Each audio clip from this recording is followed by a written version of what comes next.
Welcome back to the news at noon. Mission Impossible Fallout was the top movie at the box office this weekend. Matt Perrin shares his thoughts on the film in today's Monday Movie Musings.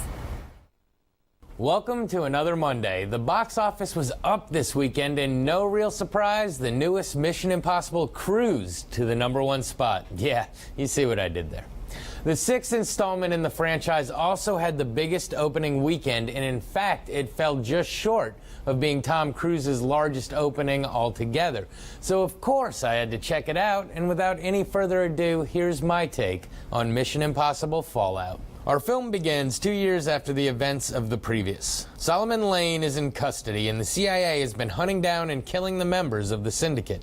However, the remaining members, now dubbed the Apostles, have been causing world carnage. Our favorite IMF team, including Ethan, Benji, and Luther, are trying to intercept some stolen plutonium. When they're set up, Ethan makes the hard choice and saves Luther's life, but they lose the plutonium. So now it's out in the world, and it's up to them to get it back. However, the CIA is none too pleased and send their own agent Walker, played by Henry Cavill, to accompany the team. Their quest to get the nuclear materials back leads them to Paris, where, of course, nothing is as easy as it seems. There are assassins galore, and our heroes are up to their necks trying to save their own. Then another familiar face joins the party when Ilsa Frost from MI6 gets back into the action, and as per usual, her mission is counterproductive to theirs. Also, the criminal mastermind Lane happens to no longer be in custody, so just add him to the list of enemies that have to be thwarted. As the movie progresses, it's hard to say that the action heats up because, to be honest, the film is action-packed from the beginning and never gives you a chance to breathe.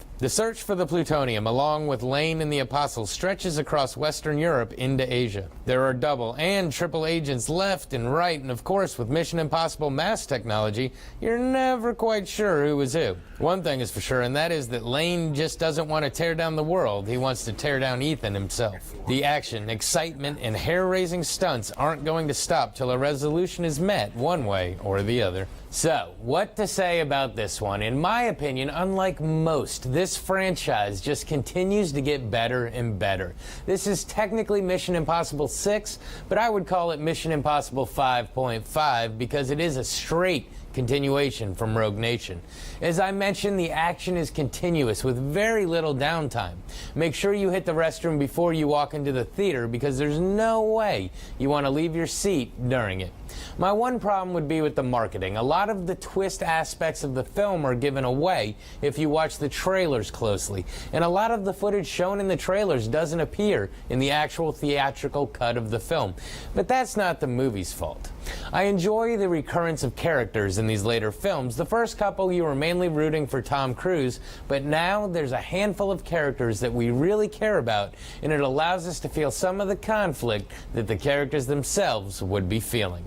All in all, it was just a really good addition to the franchise. The stunts and action are riveting, and it's just an adrenaline-filled ride from opening to closing credits.